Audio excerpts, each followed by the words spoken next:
Mega family హీరోలు ప్రస్తుతం వరుస సినిమా షూటింగ్లతో ఫుల్ బిజీగా మారిపోయిన విషయం తెలిసిందే. Tollywood senior hero megastar Chiranjeevi గారు సైతం ఈ వయసులో కూడా కుర్ర హీరోలకి గట్టి పోటీ ఇస్తున్నారని చెప్పుకోవచ్చు. ఇక ఇదిలా ఉండగా టాలీవుడ్ స్టార్ హీరో జనసేన అధినేత పవన్ కళ్యాణ్ గారు ప్రస్తుతం ఆంధ్రప్రదేశ్ రాష్ట్ర రాజకీయాల్లో కీలకంగా వ్యవహరిస్తున్న విషయం మనకందరికీ తెలిసిందే. జనసేన పార్టీని రెండవ అతిపెద్ద పార్టీగా నిలపడంలో పవన్ కళ్యాణ్ గారు చేసిన కృషి అంతా ఇంత కాదు.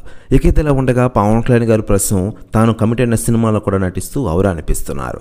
ఇక ఇదిలా ఉండగా లేటెస్ట్గా అందుతున్న సమాచారం ప్రకారం Tollywood star hero power star Pawan Kalyan గారి ఇంటికి ఆయన అన్న Tollywood senior hero megastar Chiranjeevi గారు అలాగే సురేఖ గారు ఇద్దరూ వెళ్ళారట. దీంతో ఒక్కసారిగా వారిద్దరిని చూసి పవన్ కళ్యాణ్ గారు ఎమోషనల్ అంటే తెలుస్తోంది. అనంతరం ముగ్గురు కొన్ని విషయాల గురించి మాట్లాడుకున్నట్లు తెలుస్తోంది. అనంతరం చిరంజీవి గారికి సురేఖ గారికి కావలసిన వంటకాలని దగ్గరుండి తయారించారట పవన్ కళ్యాణ్ గారు. ప్రస్తుతం న్యూస్ కూడా తెగ వైరల్ అవుతోంది టోటల్ తెలుగు ఇండస్ట్రీలో మరియు ఆంధ్రప్రదేశ్ రాష్ట్ర రాజకీయాల్లో.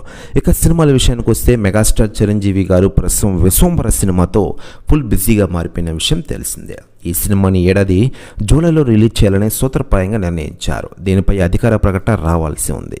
మొదటిగా ఈ సంవత్సరం సంక్రాంతికి రిలీజ్ కావాల్సి ఉండగా గేమ్ చేంజర్ సినిమా రిలీజ్తో వాయిదా వేశారు ఈ సినిమాని.